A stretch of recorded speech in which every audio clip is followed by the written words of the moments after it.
Bismillahirrahmanirrahim.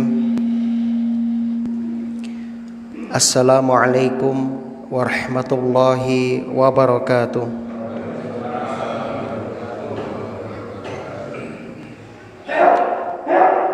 Alhamdulillah ala ihsani wa syukru lahu ala taufiqihi wa amtinani.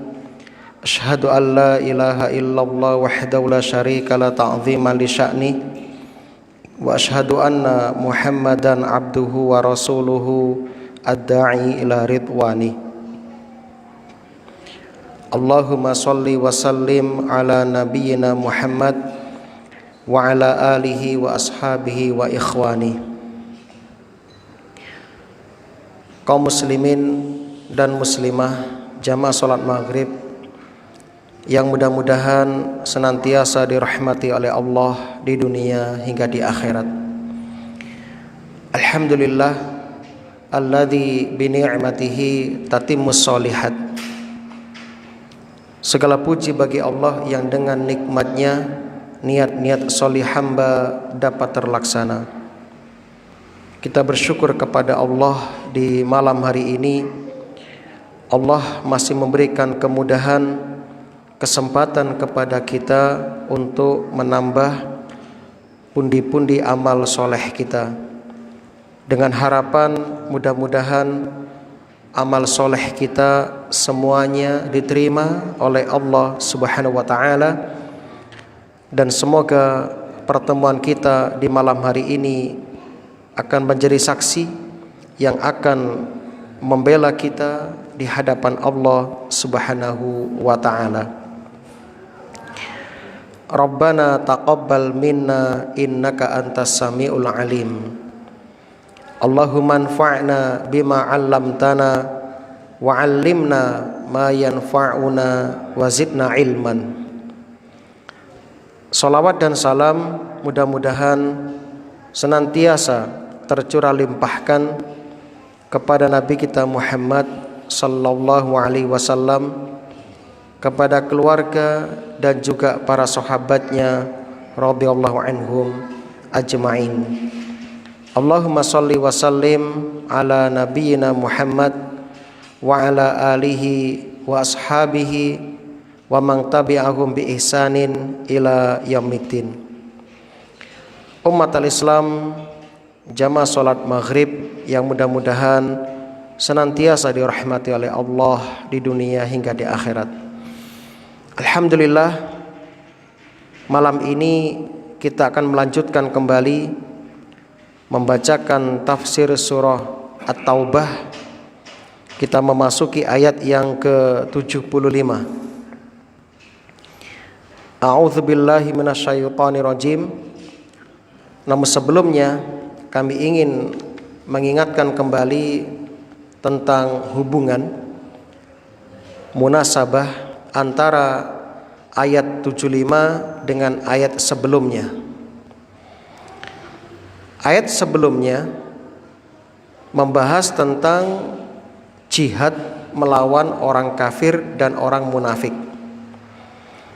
Jihad melawan orang munafik yaitu dengan iqamatul hujjah, dengan menegakkan hujjah, bukti-bukti yang kuat tentang hakikat dari kebenaran. Dan orang-orang munafik itu, masya Allah, tampilannya menipu, fisiknya itu luar biasa, ucapan-ucapannya juga kuat, ya. Secara logika manusia itu seakan-akan mantap, ya, dan sulit untuk dipatahkan. Namun sekali lagi, sepandai apapun mereka membungkus sebuah makar, mereka tetap diumpamakan seperti sebuah rumah yang sangat rapuh, diibaratkan dengan rumah ankabut atau rumahnya laba-laba.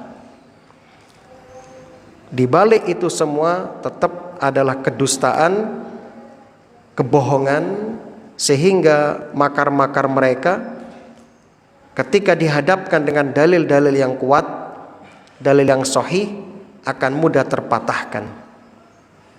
Maka ketika datang berita dari orang munafik yang lagi viral tentang Palestina misalnya, kita saksikan mereka orang-orang munafikun membuat konten-konten yang seakan-akan memojokkan kaum muslimin di Palestina, membungkus ya berita-berita dan sebagainya. Wallahu alam, ketika kita mendapati berita-berita seperti itu dari orang munafik, maka kita wajib mengklarifikasi, bertabayun dengan melihat sumber yang asli dari website atau situs-situs yang resmi yang membicarakan atau memberitakan tentang apa yang terjadi di sana. Jangan ditelan mentah-mentah ketika orang munafik membawakan berita. Orang munafik zaman sekarang itu di negara kita diwakili oleh para buzzer-buzzer itu, yang mana mereka digaji untuk membuat berita-berita yang menghebohkan masyarakat. Wabil khusus ini mendekati pemilu, pilpres, maka sebagai umat Islam supaya selektif, berhati-hati setiap menerima informasi atau berita sebelum disebarluaskan, kita supaya betul-betul berhati-hati dengan melakukan tabayun, klarifikasi, cek dan recheck tentang kesahihan, kebenaran berita-berita tersebut. Sebab hukum asal, orang-orang beriman itu wajib mendahulukan sikap husnudzon, sikap berbaik sangka kepada saudaranya muslim muslimah. Itu hukum asal. Kecuali ada sebab-sebab yang menyebabkan kita untuk ya memberikan ya sanksi yang berat kepada mereka. Nah, misalnya menghadapi berita dari orang-orang munafik, lahirnya mereka menampakkan keislaman, namun batinnya mereka menyembunyikan kekufuran. Karena kita tidak mengetahui batin dari orang munafik zaman sekarang, maka kita hanya bisa mengetahui dari ya, ucapan-ucapan mereka, statement-statement mereka yang mereka lontarkan sendiri. Karena ulama mengatakan lisan itu wakil dari hati. Hati diibaratkan seperti bejana atau ya, wadah yang besar yang berisi aneka macam masakan. Kemudian lidah itu ibaratnya erus atau apa itu? Endong. Sengkin juga jangan ya. Erus nggih, erus. Bahasa Indonesia maksud saya, Pak. Hah? Erus juga. Itu kan bahasa Jawa itu. Iya. Lisan kita seperti gayungnya atau erusnya. Maka apa yang dikeluarkan oleh erus itulah isi dari wadah itu. Maka lihat orang munafik pasti ketika mereka mengeluarkan sebuah statement kebijakan, pasti isinya menyakiti orang Islam, menyudutkan orang Islam, membenci syariat, membenci jilbab, membenci undang-undang pernikahan Islam, membenci undang-undang waris, hukum waris, membenci hampir hukum syariat dibenci. Namun di satu sisi orang munafik membela pernikahan sesama jenis. Ya, gay dibela, ya. Kemudian ya, tindakan-tindakan anarki ya, dibela dan sebagainya. Intinya itu ciri-ciri munafik zaman sekarang. Maka untuk menghadapi mereka sekali lagi kita harus iqamatul hujjah. Tidak mungkin kita membunuh mereka sebab mereka lahirnya menampakkan Islam. Sebagaimana Umar bin Khattab juga sama seperti jenengan. Ketika ada orang munafik, Umar itu langsung izin sama Rasul, ya Rasulullah, izinkan saya memenggal mereka. Kata Rasul Shallallahu Alaihi Wasallam, jangan ya Ibnul Khattab. Kalau kamu membunuh mereka, apa kata-kata atau komentar orang-orang? Muhammad membunuh sahabatnya sendiri. Wong mereka tuh sholat bersama Nabi, jamaah bersama Nabi, Jumatan khotibnya Nabi, mereka yang menjadi jamaahnya, pengajian mereka juga hadir, ya. Perang juga ikut perang, kan repot. Ya. Maka karena itulah kaum muslimin, kalau kita ditanya bagaimana sikap kita menghadapi orang munafik zaman sekarang, ya kalau kita bertemu dengan mereka, kita counter ya apa yang mereka sampaikan dengan fakta yang nyata. Jangan mengkanter dengan kebohongan yang semisal, nggak boleh. Sebab hukum asal orang beriman nggak boleh berdusta, kan begitu, kecuali pada beberapa kondisi. Nah, maka kaum muslimin yang berbahagia, sekali lagi jangan tertipu dengan ucapan-ucapan orang munafik, dengan tampilan-tampilan orang munafik. Mereka itu memang luar biasa penampilannya, ya. Namun sekali lagi itu semua ya adalah kamuflase atau tipu daya oleh mereka.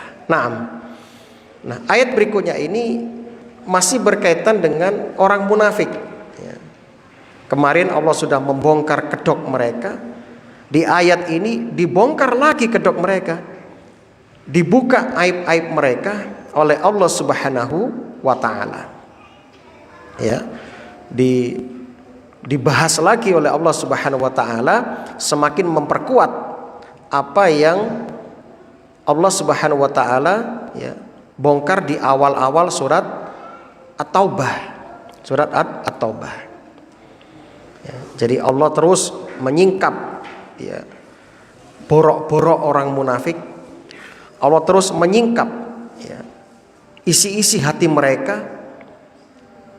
Di antaranya dari awal surat At-Taubah ayat 61 Allah sudah membahas tentang itu. Di antara ciri orang munafik ya kalau di zaman Nabi, wa minhumul ladzina yu'dzunan nabi. Dan di antara orang munafik itu adalah yu'dzunan nabi, orang-orang yang pekerjaannya menyakiti hati Nabi Muhammad sallallahu alaihi wasallam. Ini munafik zaman Nabi. Kalau munafik zaman sekarang, mereka pekerjaannya apa? Menyakiti hati orang Islam. Nabi tahu mereka munafik, tapi Nabi gak bisa berbuat apa-apa. Nabi hanya bisa menyampaikan kepada Hudzaifah, ya Hudzaifah, di kota Madinah ini si fulan munafik, si fulan munafik, si fulan munafik, hanya itu. Ya.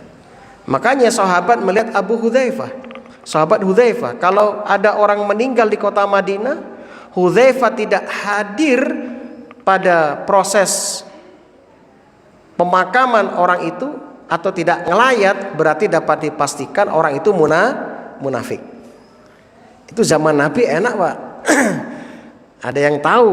Nah, zaman kita sekarang kan repot. Nah, maka cukup kita hukumi zahir saja. Dan kita lihat, maka mereka yang pekerjaannya menyinggung perasaan umat Islam, berarti dia munafik. Nah, kemudian Allah juga buka kedok mereka di surat At-Taubah juga ayat yang ke-58. Wa minhum may yalmizuka fis shadaqat. Dan di antara orang-orang munafik itu ada yang mencela engkau tentang pembagian zakat. Jadi orang yang tidak puas dengan hukum Allah dan Rasulnya, orang yang tidak puas dengan syariat Allah dan Rasulnya, munafik berarti. Sebab dia itu Muslim, KTP-nya Islam, tapi nggak puas dengan keputusan Allah dan Rasul, maka dia munafik, pasti sudah. Kemudian Allah juga buka kedok mereka sebelumnya ayat 49 At-Taubah juga. Wa minhum may yaqul idzalli wala taftinni. Ya. Dan di antara mereka itu ada orang yang mengatakan, berilah aku izin tidak ikut pergi berperang, dan janganlah engkau ya Muhammad menjadikan aku terjerumus ke dalam fitnah. Lihat orang munafik. Mereka ya, kalau diajak kepada kebaikan-kebaikan mereka pasti ngeles, mereka pasti ya menghindar. Itu orang munafik, Pak. Diajak kepada ya, akhirat mereka nggak mau. Ya, tapi untuk dunia mereka wah luar biasa. Nah, kemudian Allah juga bongkar kedok mereka di ayat 75 surat At-Taubah yang malam ini akan kita bahas. Ya. Nah, yaitu wa minhum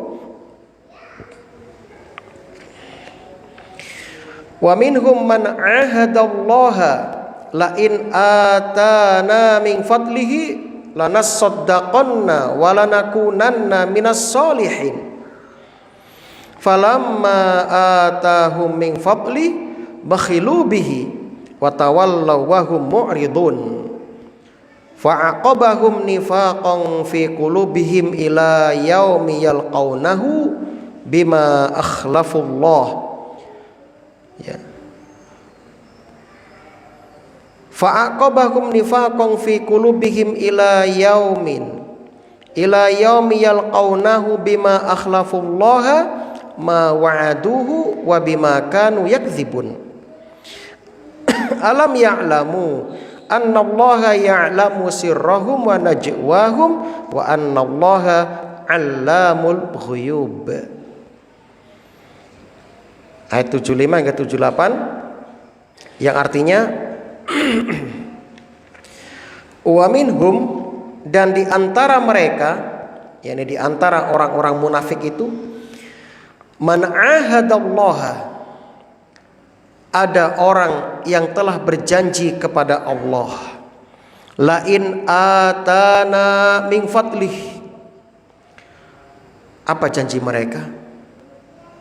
Kalau kami diberi oleh Allah karunia, diberi harta, diberi kekayaan, ya, lanasaddaqanna, sungguh kami benar-benar akan bersedekah, kami akan berbagi, walanakunanna minas solihin, dan kami akan menjadi orang yang soleh. Ini janji mereka, Pak. Ya. Falamma atahum min fadlih, maka tatkala Allah telah memberikan kepada mereka karunia-Nya, diberi kekayaan, diberi jabatan, diberi kelapangan, ya, bakhilu bih, mereka pun bakhil, medit, kikir, ya, dengan karunia tersebut. Watawallau, dan mereka berpaling, ya. Wahum mu'ridun, mereka berbalik dan berpaling. Dan mereka mu'ridun, selalu menentang Allah dan Rasulnya. Nah, ini dia orang munafik, Pak. Ya. Sebelum mendapat jabatan, berjanji macam-macam. Saya akan membela Islam dan sebagainya. Setelah mendapat jabatan, Islam dipojokkan, Islam diserang dan sebagainya. Fa'aqabahum nifaqan fi qulubihim ila yaumi yalqaunah, maka Allah aqabahum, menanamkan, ya, Allah Subhanahu wa taala menanamkan ke dalam hati mereka nifaq, kemunafikan, kenifakan. Sampai kapan? Ila yaumi yalqaunahu, sampai mereka bertemu dengan Allah Subhanahu wa taala. Masya Allah. Artinya sifat nifak ini akan terus terpatri di dalam hati orang-orang munafik. Sulit untuk sembuh. Bahkan bisa dikatakan gak akan sembuh. Sebab Allah mengatakan ila yaumi yalqaunahu, sampai mereka menghadap Allah. Na'udzubillah. Itu disebabkan apa? Bima akhlafullaha. Itu disebabkan karena mereka telah, ya, akhlafullah, menyelisihi, mengingkari, ma wa'aduhu, mengingkari apa yang telah mereka janjikan kepada Allah Subhanahu wa taala. wa bima kanu yakdzibun, dan disebabkan mereka mendustakan, ya, dan mereka selalu berdusta. Ini Pak, tolong diingat, sifat munafik itu nulayani janji, sifat orang munafik itu selalu berdusta kalau berbohong, ya. Dan mereka sudah gak punya wajah lagi, alias rai tembok, bukan gedek ya, gedek sudah jarang kan, rai apa? Nah, kalau zaman dulu rai gedek kan, nah sekarang nggak ada rumah gedek ya, rai tembok sudah. Ya. Cor-coran bisa, cor-coran bisa, wah masya Allah. Nah itu sekarang Pak, dan Anda saksikan banyak orang seperti ini sekarang. Mungkin pernah lihat di debat di TV One waktu itu ya, kayak orang munafik dengan salah seorang ustadz itu kan, dia sudah jelas-jelas ya kalah fakta, kalah data, cengar-cengir, gak malu, guyang-guyu ya, dan gak mau mengakui kekalahan, ya. Masya Allah. Nah itulah orang munafik Pak, ya, repot ya, sing delok gregeten. Alam ya'lamu, kata Allah Subhanahu wa taala, tidakkah mereka mengetahui annallaha, sesungguhnya Allah itu ya'lamu sirrahum, mengetahui rahasia mereka, wa najwahum, Allah itu mengetahui bisikan-bisikan mereka. Jadi ketika orang munafik rapat Pak, sesama munafik membuat makar, Allah tahu itu semua.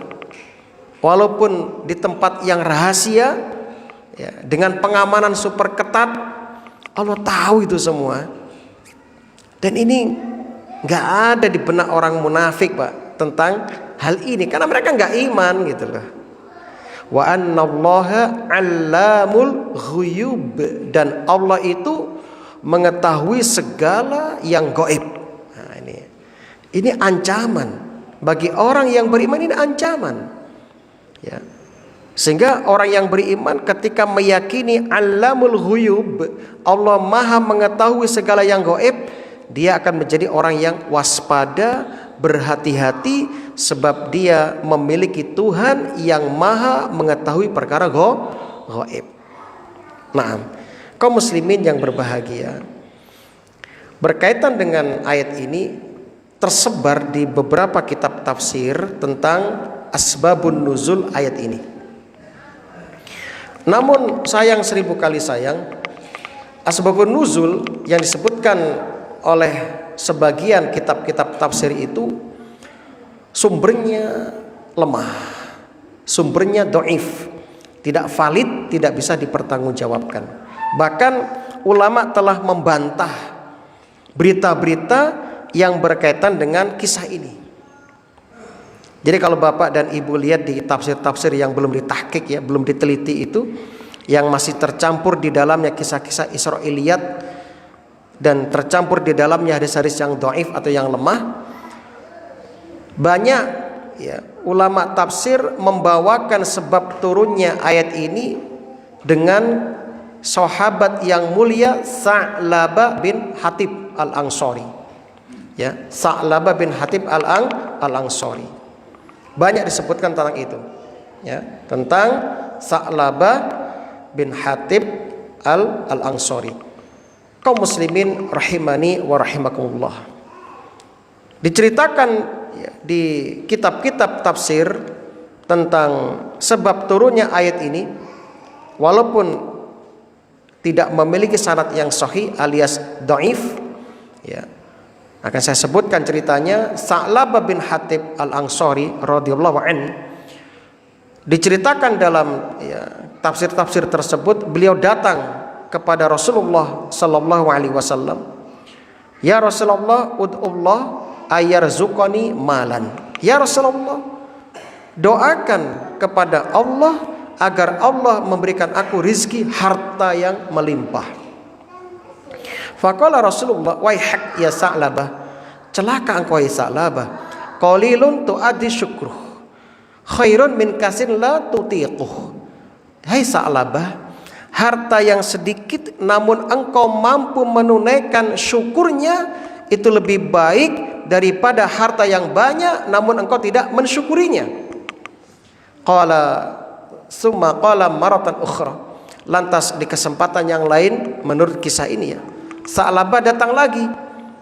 Ya Rasulullah, doakan kepada Allah agar Allah memberikan aku harta yang banyak. Ya. Kemudian ringkas cerita, Rasul pun berdoa. Kemudian Sa'labah diberi kambing, lalu diternak, diangon, digembala menjadi banyak. Waktu itu tetap dia sholat jamaah, sholat Jumat. Karena kambing semakin banyak, dia pun berpindah menjauh dari kota Madinah, keluar. Tetap dia sholat Jumat, sholat jamaah. Kemudian kambingnya bertambah banyak lagi. Akhirnya di luar kota Madinah gak cukup. Dia pun membawa kambingnya keluar lebih menjauh ke padang pasir. Mulai gak sholat Jumat, mulai gak sholat jamaah. Akhirnya Rasulullah SAW turun sebuah ayat At-Taubah 103, khudz min amwalihim shadaqah, ambil dari orang-orang kaya itu zakat.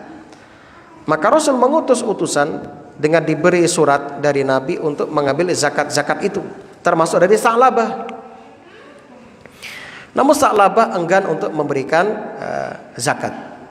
Akhirnya Rasulullah SAW setelah beberapa waktu menyampaikan beberapa nasihat-nasihat tentang zakat, dan ternyata Sa'labah dia pun menyesal dan membawa zakat kepada Nabi, namun ditolak. Aku nggak mau menerima zakatmu sebab aku sudah mengingatkan kamu untuk berzakat tapi kamu menolak. Kemudian Rasul meninggal, Sa'labah datang kepada Abu Bakar membawa zakat. Abu Bakar juga menolak karena Rasul menolak. Lalu datang kepada Umar, Umar pun di masa Umar menolak. Akhirnya Sa'labah meninggal di masa Utsman bin Affan. Tapi sekali lagi kisah ini dhaif, Pak, lemah, tidak sahih. Sebab apa? Sebab Sa'labah itu bukan orang munafik. Sa'labah itu salah satu sahabat yang ikut perang Badar. Dan sebagaimana disebutkan dalam hadis-hadis yang sahih, sahabat yang pernah ikut perang Badar itu mendapatkan jaminan ampun oleh Allah Subhanahu wa taala. Saya ulangi, sahabat yang ikut perang Badar itu telah mendapatkan jaminan ampun oleh Allah Subhanahu wa taala. Apapun dosa mereka, sebesar apapun dosa mereka, kalau mereka pernah ikut perang Badar, dijamin dosanya diampuni. Seperti kasus Hatib. Masih ingat kan? Hatib yang membocorkan rahasia Nabi untuk menaklukkan kota Mekah. Ini dosa besar, membocorkan rahasia kaum muslimin, hukumannya dipenggal. Bahkan Umar sempat minta izin memenggal Hatib waktu itu. Namun Rasul mengingatkan, ya Umar, apa kamu lupa tentang kedudukan Hatib? Siapa dia? Dia veteran Badar, dan orang yang pernah ikut Badar diampuni semua dosanya oleh Allah Subhanahu wa taala. Umar pun ingat dan gak jadi untuk memenggal Hatib. Maka dari sini kaum muslimin, kisah ini sekali lagi palsu, kisah yang tidak bersumber yang valid. Dan bahkan para ulama mengarang kitab diantaranya yang berjudul Sa'labah bin Hatib As-Sahabi Al-Muftari Alaih. Sa'labah bin Hatib seorang sahabat yang didustakan atau didengungkan berita bohong tentangnya. Jadi Sa'labah itu sahabat yang mulia, namun banyak cerita disandarkan kepada dia tentang kemunafikan. Nah, itu nggak benar, nggak bersumber. Maka yang sudah mengetahui asal cerita ini, tolong jangan diceritakan kepada umat. Kalau mau diceritakan, sampaikan cerita ini tidak sahih. Cerita ini tidak sahih. Bahkan ada ulama yang mengatakan asy-syihabus tsaqib, bintang yang cemelorot. Apa itu ya? Bintang yang terang benderang tentang Sa'labah, tentang Sa'labah. Jadi banyak sahabat yang para ulama yang mengkanter berita bohong tentang Sa'labah yang diceritakan setelah kaya dia lupa zakat dan tidak sholat berjamaah. Sekali lagi, ini kisah yang tidak bersumber, maka kaum muslimin jangan disebar luaskan. Kalau mau disampaikan, maka sampaikan pula kedudukan kisah tersebut. Naam, jamaah rahimani wa rahimakumullah. Jadi sababun nuzul yang membawa-bawa tentang Sa'labah itu tidak sahih. Naam. Berikutnya, setelah kita mengetahui ya, tentang ketidakbenaran kisah tersebut, bahkan Imam Qurtubi mengatakan ya, semua kisah tentang Sa'labah itu tidak benar yang berkaitan dengan kemunafikan. Nah, begitu. Kemudian apa pelajaran yang kita petik dari ayat 75 hingga 78 ini? Pelajaran pertama yang bisa kita petik dari ayat ini,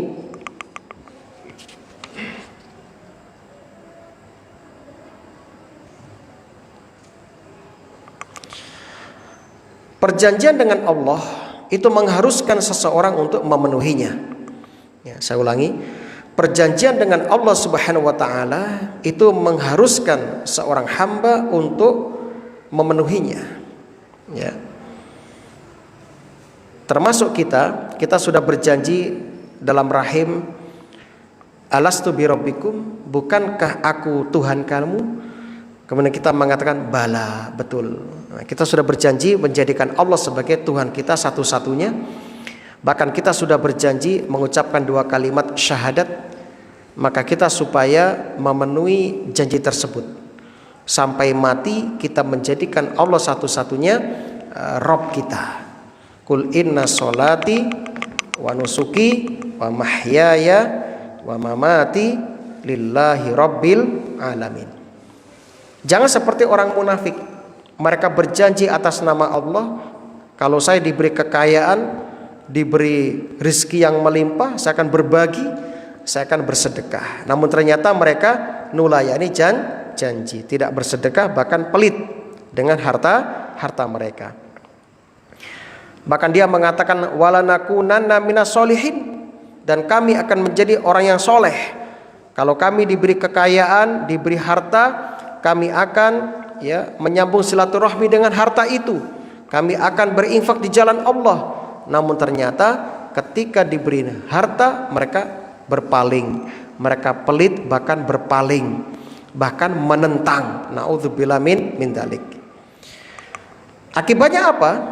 Orang yang menentang Allah dan Rasulnya akan dijadikan hatinya keras membatu.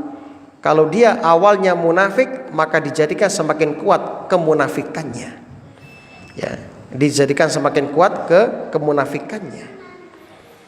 Sehingga dari sini kita tahu, orang yang suka nulayani janji, orang yang suka merusak perjanjian yang sudah dikuatkan itu, maka hatinya akan keras dan kemunafikan akan ditanamkan di dalam hatinya, dan dia dijadikan orang yang suka berpaling dari kebenaran. Dasarnya mana? Dasarnya pertama ayat ini. Yang kedua surat At-Taubah 127. Allah berfirman di potongan ayat, summang sorofu, kemudian mereka berpaling dari perjanjian itu, sorofallahu qulubahum, maka Allah jadikan hati mereka berpaling dari Allah dan Rasulnya. Kemudian dasar yang kedua surat At-Taubah ayat 77. Tadi disebutkan fa'aqabahum nifaqan fi qulubihim ila yaumi yalqaunahu bima akhlafullah ma wa'aduhu. Maka Allah tanamkan kemunafikan dalam hati mereka sampai mereka bertemu dengan Allah disebabkan mereka menyelisihi janji mereka kepada Allah. Dasar berikutnya surat Al-Maidah ayat 13. Fabima naqdihim mitsaqahum la'annahum wa ja'alna qulubahum qasiyah. Disebabkan mereka merusak perjanjian itu, maka Allah menimpakan laknat kepada mereka dan Allah jadikan hati mereka keras membatu. Maka kaum muslimin, kalau kita ingin hatinya bersih, hatinya selamat, hatinya lapang, mudah menerima kebenaran, maka penuhi janji ketika berjanji, penuhi amanah ketika diberi amanah, dan berkata yang jujur, jangan berdusta. Makatan, masya Allah, ini pelajaran berharga dari ayat ini kaum muslimin rahimani wa rahimakumullah. Ya, maka sekali lagi jauhi sifat munafik. Yes. Kemudian di sini Allah juga menjelaskan pelajaran berikutnya, bahwasannya ya, tidak ada yang tersembunyi dari ilmu Allah Subhanahu wa taala. Tidak ada yang tersembunyi dari ilmu Allah Subhanahu wa taala. Allah berfirman, "Alam ya'lamu annallaha ya'lamu sirrahum wa najwahum wa annallaha 'allamul ghuyub." Nah, maka kita harus hati-hati, waspada, jangan sampai kita melakukan sifat nifak ini tadi. Adapun sifat munafiknya akan datang, ya, di antaranya mereka suka mencela. Ada orang sedekah sedikit dicela, ada orang sedekah banyak dicela. Wis pokok gak ono beneri wong. Nah, itu berarti ciri orang munafik. Nah, kalau Anda mendapati orang kayak gitu, ya, itu berarti kena penyakit nifak gitu ya. Ya. Nah, itu nanti kita bahas insya Allah pada ayat berikutnya. Nah, masih tentang ciri-ciri orang munafik. Semoga ini bermanfaat. Subhanakallahumma wa bihamdika asyhadu an la ilaha illa anta astaghfiruka wa atubu ilaik. Aqulu ma tasma'un. Assalamualaikum warahmatullahi wabarakatuh.